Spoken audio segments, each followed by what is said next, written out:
Renovasi di Stadion Madiabumi Sriwijaya Palembang dilakukan sejak awal pekan.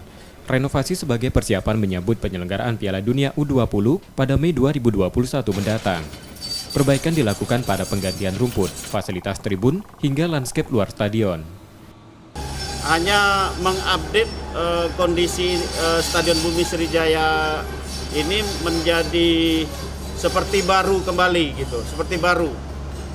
Sesuai dengan harapan dari PSSI, standar Stadion Bumi ini ditingkatkan menjadi standar tempat latihan internasional. Gitu. Berbeda dengan Stadion Gelora Sriwijaya Jakabaring, renovasi di Stadion Madiabumi Sriwijaya sebatas peningkatan menjadi standar stadion latihan internasional. Pengerjaannya ditargetkan selesai pada akhir tahun 2020. Nur Muhammad, Kompas TV, Palembang.